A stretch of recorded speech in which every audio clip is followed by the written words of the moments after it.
Welcome to our video tutorials for our PC tool openSYDE. In this video, we would like to introduce the topic COMM Datapools. Based on the template application of the controller IEC61131 and by code generation with openSYDE, we would like to process CAN messages in an application programmed with the IEC61131 development environment of logi.CAD. If you are not yet familiar with the basics of openSYDE, we recommend the video Basic Introduction to openSYDE from this series. For mobile machines, we need a system consisting of a controller, sensors and actuators, and communication systems for exchanging data between the components. The application on the controller plays a central role in this. STW supplies templates for such applications for every controller, suitable for every programming language. These templates contain the minimum code required to start the controller in a controlled manner and to enable data communication at various interfaces. Based on this so-called template application, the user can start to develop his own applications. Utilizing the template application, STW's PC tool openSYDE supports application development through code generation, i.e., code snippets can be generated based on device and configuration information about the system. This is conveniently compiled in the openSYDE project via the user interface and then used during application programming. Important elements of this generated code are the data pools. There are different types of data pools for diagnostics, non-volatile memory or hardware configuration. And there is one data pool type that is available for simplified handling of CAN messages, the COMM Datapool. For message transmissions, there is the openSYDE communication stack. Through the communication stack, the content of received messages is stored in the data pool and extracted for the composition of the messages to be sent. The communication stack is part of the software package provided in the target support package of STW controllers. Software deployment packages and the target support packages contained in them are available for any programming language such as C or IEC61131-3. In this video, we use IEC61131 perspective of the development environment logi.CAD provided by STW. Prerequisite for the generation of code matching the programming language by openSYDE is a corresponding code generator. By default, the generator for C code is delivered with openSYDE. The IEC61131 TSPs contain the code generator for this programming language for structured text. The CAN messages are assigned to a CAN bus. The meaning of the individual bits of a signal of a message and the properties of the message itself are managed in the openSYDE project. You can define the messages manually or import them if a device provides a definition file, for example, the EDS type. In this video, we show how CAN messages for temperature and status information of a temperature sensor are transferred to the variables of an application for the ESX4CS GW controller and how we can display the values of these variables in a dashboard in openSYDE. Our experimental setup for this consists of an ESX4CS GW controller and a temperature sensor. The devices are correctly connected to a power supply. The sensor transmits its data to the controller via a CAN bus, which we provide with the terminating resistors at both ends of the bus. The communication by openSYDE with the controller is done via the Ethernet. Likewise, the logging from logi.CAD to the controller will be done via the Ethernet. In preparation for this video, we downloaded the development environment logi.CAD version 1.13 and the logi.CAD TSP for the ESX4CS GW from the cloud and installed them in the default directories under C/STW on this PC. In the TSP, we can also find the user manual, The procedure shown in this video is also described in the chapters Getting Started and openSYDE Server Use Cases. The preparation of the whole programming project starts with the creation of an openSYDE project. We depict the scenario presented here. We walk briskly through the individual steps of the project setup. This is presented in more detail in the video First Steps with openSYDE. Thus we create a new project and insert the components of our experimental setup.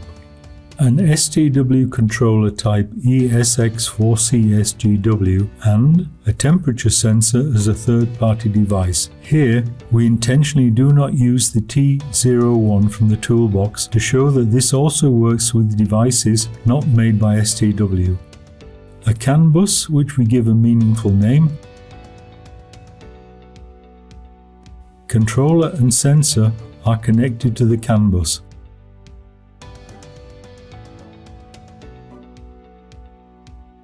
An Ethernet bus for the later connection of the openSYDE PC tool and the logi.CAD IDE with the controller via the Ethernet interface ETH2.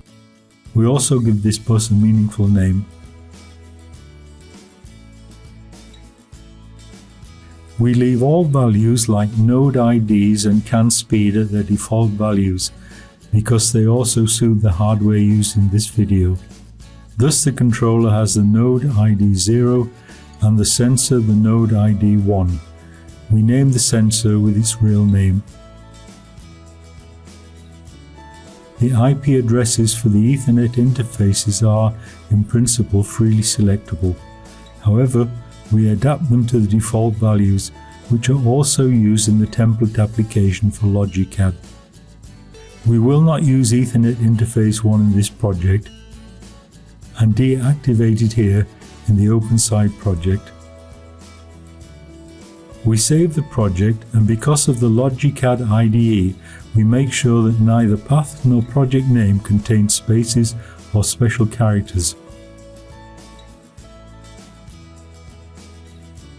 We wanted to use the Ethernet interface to access the system with openSYDE. We changed to system commissioning and in this way connect the PC in the standard prepared view with the Ethernet bus instead of the CAN bus. To test the experimental setup and transfer the configuration defined so far in the openSYDE project to the hardware, we run the device configuration. We scan the network. The controller is found and we assign it to the topology node. We start the configuration. This executes successfully, as we can see from the report. Then the communication between openSYDE and the system works as desired via Ethernet and the parameters have been set. For the actual programming of the application, we want to build on an empty template application. For this we need the TSP of the ESX4CSGW for the IEC61131, which is already installed on the PC as already shown. In the TSPs there are also the so-called openSYDE TSPs. We now import this into our openSYDE project and take a detailed look at what is provided to us with it. But we take the name ESX_4CS_GW as it is suggested here. A data block was imported for each of the 3 cores of the ESX4CSGW. To keep the application as clear as possible for this video tutorial, we will only allow the controller to communicate with the sensor on the application core. Let's take a closer look at the details of the data block for the application core. It is a programmable project. Programming support is provided by a logi.CAD IEC61131 specific code generator for structured text, which is also provided by the TSP.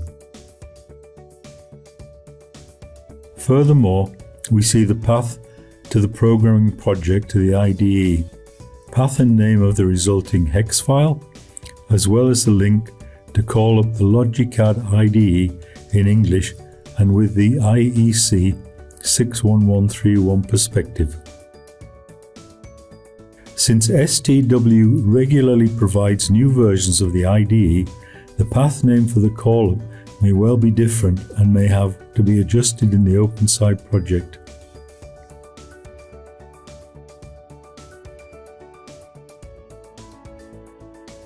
Let's have a look at what has happened on the hard disk of the computer during this import process. Below the openSYDE project there is now a directory ESX4CSGW because we took over the suggested name during the import. In it, there is the complete logi.CAD project based on the template application, a subdirectory for the non-programmable boot core, and two directories under SRC for the programmable application and safety cores.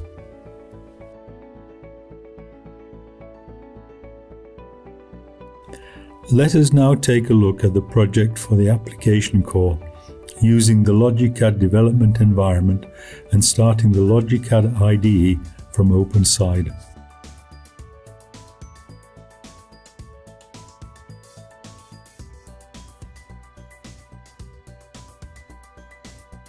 We open the project with a template application created by the openSYDE TSP import.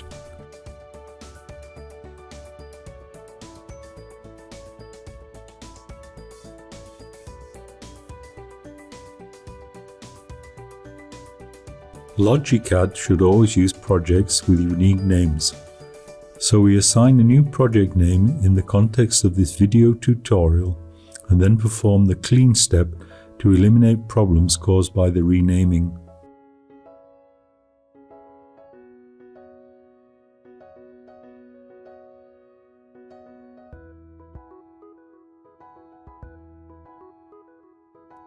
logi.CAD has already been in operation on this PC in connection with an ESX4CSGW. All necessary libraries are therefore already available in the libcache. Because we are programming with logi.CAD in IEC61131 language, we get a runtime system micro RTS3 on both cores, shown here with the example of the application core. The runtime system already initializes the two Ethernet interfaces and a CAN bus with values from this configuration table. This is all that is needed to enable communication from the PC with the controller via Ethernet and a CAN interface without us having to program this separately in our application. The starting point of the project and the start of the tasks for the application on the application core can be found in the corresponding PLC object. By setting the parameter onTarget, we can later execute the login from logi.CAD to the application via Ethernet. We further recognize the start of the openSYDE server and the POU main.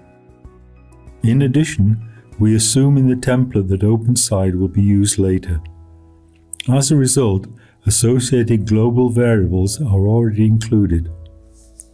In this video, a logi.CAD shortcut with the keyboard is often used to open declarations. Here, you can see in the context menu that you can open them with the F3 function key as an alternative to menu selection. In future, we will fade an icon when we press the F3 key. The openSYDE server starts with some administrative settings and then calls upon Ethernet and CAN the openSYDE diagnostic protocol driver, which plays a central role for handling the communication between openSYDE and the controller. These basic functions can also not be further explored with the logi.CAD IDE because they are implemented in the programming language C. Finally, the further handling of the CAN communication is started. We will deal with this part in more detail later. Now let's see what is prepared in the POU main. It starts with setting the system time. Then all 6 CAN interfaces of the ESX4CSGW are initialized with the values which were stored in the EEPROM during the device configuration via openSYDE, or if not, with default values, followed by a routine for the initialization of inputs and outputs, which contains, however, only function calls, which regulate the interaction of the application core and safety core. The actual initialization of individual inputs or outputs is of course not specified by the template, but must be written according to the requirements of the application engineer himself. This is followed by programming with inter-core communication to ensure the openSYDE server starts on a multi-core system like the IEC61131. As you can see, there are some effects on the application on the safety core, even though we have chosen to implement our application only on the application core. However, the controller only works if both applications are coordinated and later flashed to the control. Now follows the initialization of the buffers for each CAN interface. Finally, name and version information. The start of the communication with openSYDE, which we will discuss in more detail in a moment. Further inter-core communication settings, and finally the color change of the user LED. The openSYDE communication is to be handled in the FB-COMM init function block. This part is empty from the template, so we have to program here ourselves. In the next section of the video, we will therefore first look in openSYDE at the CAN messages sent by the temperature sensor, then return to this point in the application and further program the handling of these messages using openSYDE generated code. We return to our openSYDE project. For the temperature sensor, there must be at least one documentation which we can use to describe the messages manually. Conveniently, in our case, there is an EDS file in which the CAN messages sent by the sensor are described. So we import this file to openSYDE, assign the messages to the sensor, and get the description of a message with two signals. The first signal with 4 bytes contains the temperature value in degrees Celsius in different number formats. We can adjust the name accordingly. The second signal is used to transmit the status of the sensor.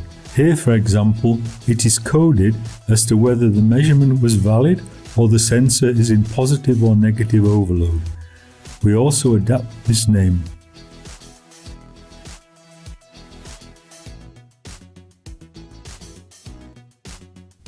In our system, both nodes will be involved in the communication, so we also mark the controller as active protocol node.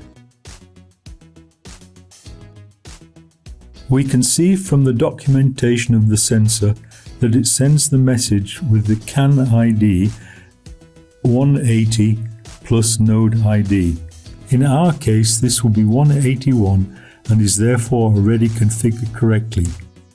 5 bytes are transmitted, so we set the data length code to 5. We had already assigned the sensor as the sender of the data when importing the EDS file. Finally, we mark the controller as the receiver of the messages. By default, a timeout is used for receiving the messages.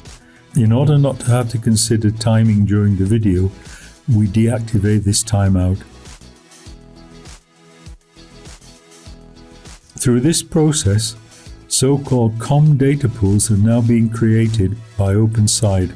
For the sensor created as a third-party device, this is only the CAN message according to OSI Layer 2 protocol. Since openSYDE cannot provide programming support for third-party devices, there are no further functions here. For the IEC61131, already known to openSYDE, we want to use the programming support facility. Our simple example in this video will not be programmed under safety conditions and will therefore be limited to the application core.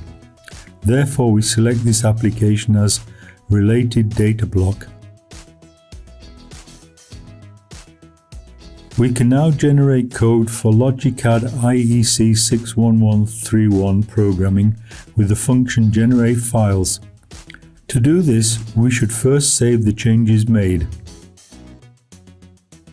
In this generated code, all data pool elements, here in the example the CAN messages, are recreated as logi.CAD variables. The name of the signals in the CAN message is used for the names of the variables. This code can be further used in the application. The variable is later filled in with the contents of the CAN message during operation. openSYDE points out that only code matching the active configuration is generated. All previous generation is deleted and only the current files are generated. We see that this has an effect directly in the project directory of the logi.CAD project.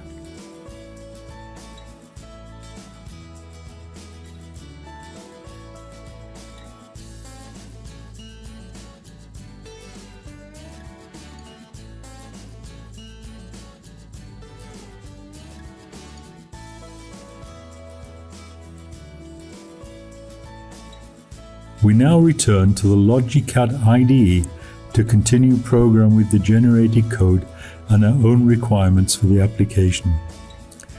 We had stopped at the currently still empty function block FB COMM init. We want to receive the CAN messages from the sensor via the openSYDE communication stack and write the payload data into the data pool. This saves us the individual handling of each message with the CAN functions of the BIOS. We can use the data pool elements directly later in operation, for example, to react to certain values in the program flow or display them in a dashboard in openSYDE. The communication stack is accessed via OSY.COMM engine functions. From the user manual, we can now see that OSY.COMM engine needs to be initialized with 3 input parameters and can then be started. So we need 1 variable for error handling and 2 more for buffer configuration and CAN parameters. In addition, we need an external variable for the protocol configuration of the OSY.COMM engine. This variable has already been generated by openSYDE as a global variable. We find it in the section openSYDE generated under global variable lists. To use this in the function block, it must be declared there as an external variable. The function calls for initialization and start of the OSY.COMM engine can now be made. Of course, we need to configure the still empty parameters.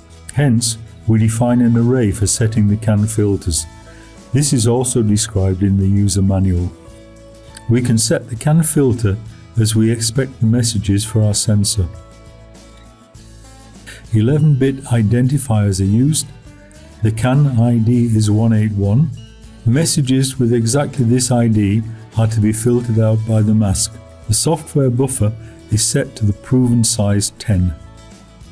Next, we configure the buffer, serving all the values expected by the TOSY.COMM buffer config structure.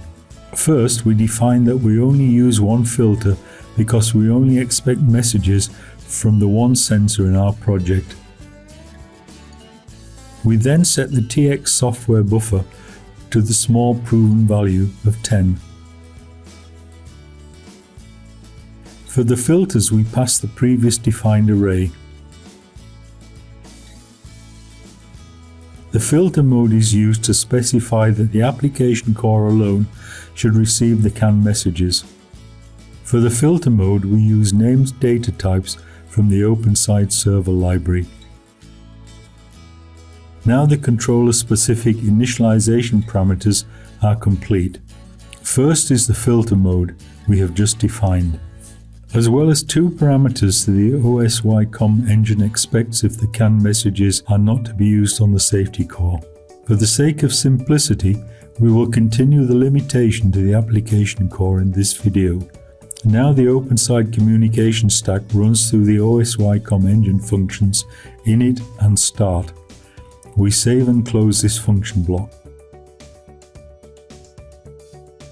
We look again at our PLC objects as prepared by the template. The openSYDE server task is set up with a cycle time of 10 milliseconds. Let's take a closer look at the OSY-SRV task program running there. About 4 seconds are provided to start the communication stack safely. Then the diagnostic protocol driver is called for all enabled channels, CAN and Ethernet. Afterwards, the function COMM cycle is called up to handle the communication, which is empty on this part of the template. Here we can now call up functions that output the CAN messages via the communication stack. In the manual, we can find the function OSY POM engine handle RX, which we can use to trigger the reception. With this call-up, the function again needs the declaration of the variables for the error handling and the already known global variable for the protocol configuration. So, by this trigger, the CAN messages of the sensor are received, evaluated, and payload data are written into the COMM Datapool, which was already generated by openSYDE. We remember again the settings in openSYDE. We had imported the message T01 TPD01 and with it the signal T01 temperature for the temperature and the signal T01 status for the status, and we had generated the code for it. We find this generated code in the logi.CAD project in the form of a structure for data pool values, which contains the temperature and status of the sensor.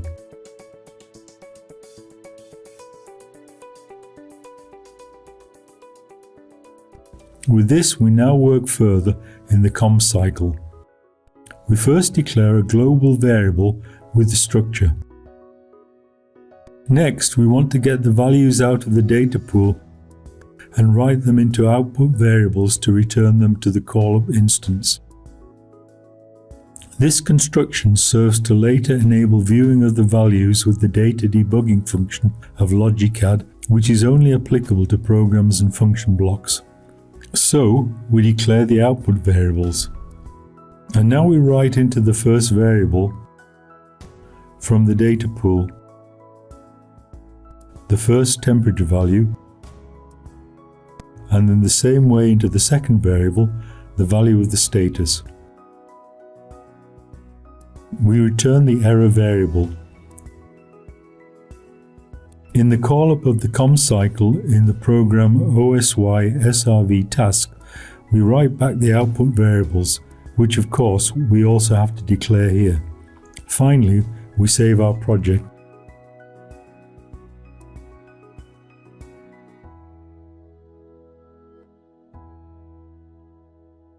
We have now completed the application and can examine the results in operation. We built the application in logi.CAD.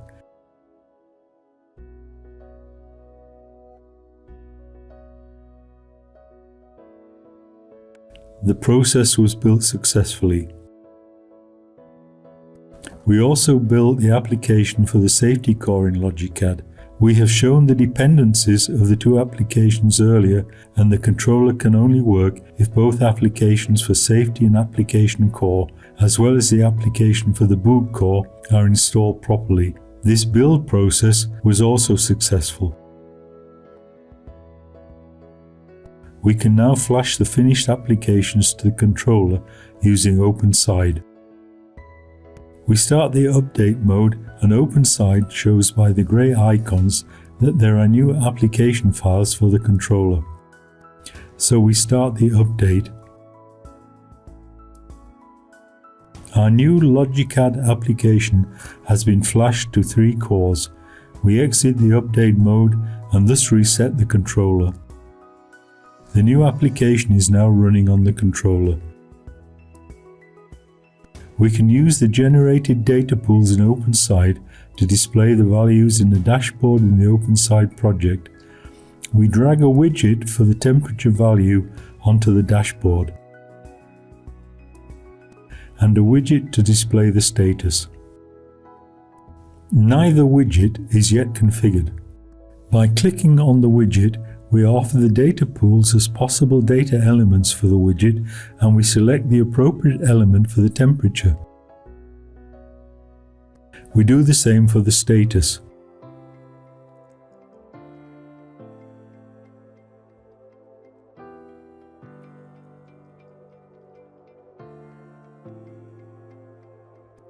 We save the project and go online with the dashboard right away. We see the temperature value and the status 0. We can see from the manual of the sensor that this status means that the measurement of this temperature is valid. We also see when the temperature changes that the reading changes.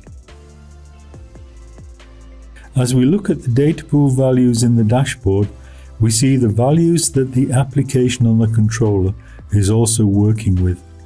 We can prove this by now logging in with logi.CAD on the controller in parallel to openSYDE and look at the variables with the data debugging function.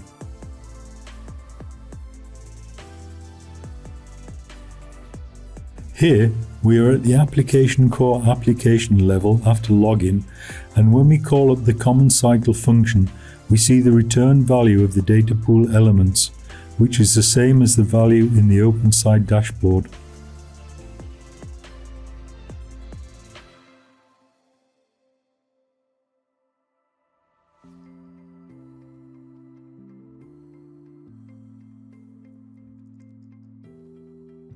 We hope to have brought you a little closer to programming COMM Datapools with the support of openSYDE. To summarize, we have described our system in openSYDE, including all CAN messages.